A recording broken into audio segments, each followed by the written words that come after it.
बात कुछ समय पहले की है, जब दिल्ली में एक छोटा सा परिवार रहता था। इस परिवार में माता पिता और उनकी एक बेटी थी, जिसका नाम पूजा था। पूजा बहुत ही होशियार और प्यारी बच्ची थी।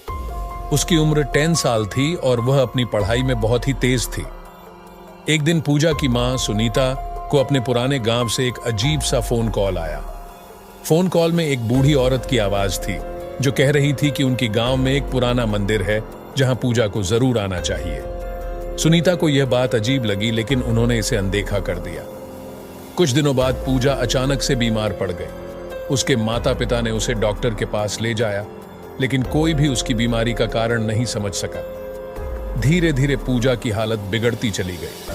सुनीता को वह फोन कॉल याद आया और उन्होंने अपने पति राजेश से यह बात साझा की।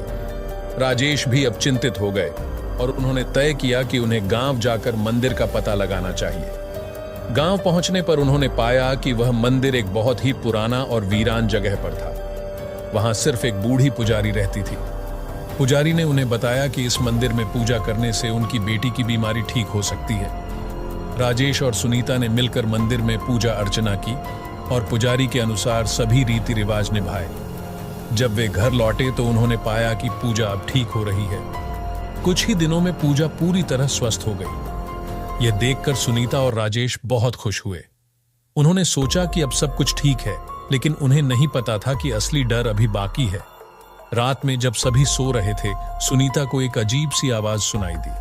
वह उठकर देखने गई तो उसने देखा कि पूजा के कमरे के पास एक परछाई खड़ी है।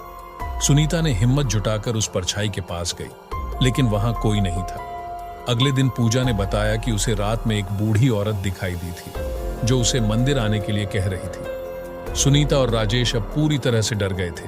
उन्होंने फिर से उस पुजारी से संपर्क किया। पुजारी ने बताया कि वह मंदिर एक शापित जगह है और वहां की आत्मा अब पूजा के पीछे पड़ी है। आत्मा को शांत करने के लिए एक विशेष अनुष्ठान करना होगा। राजेश और सुनीता ने उस अनुष्ठान को पूरी निष्ठा से किया और अंततः वह आत्मा शांत हो गई। इसके बाद पूजा ने कभी भी उस बूढ़ी औरत को नहीं देखा और परिवार की जिंदगी फिर से सामान्य हो गई। लेकिन इस घटना ने उन्हें यह सिखाया कि कभी-कभी अनदेखे रहस्य और अदृश्य शक्तियां हमारी जिंदगी पर गहरा असर डाल सकती हैं।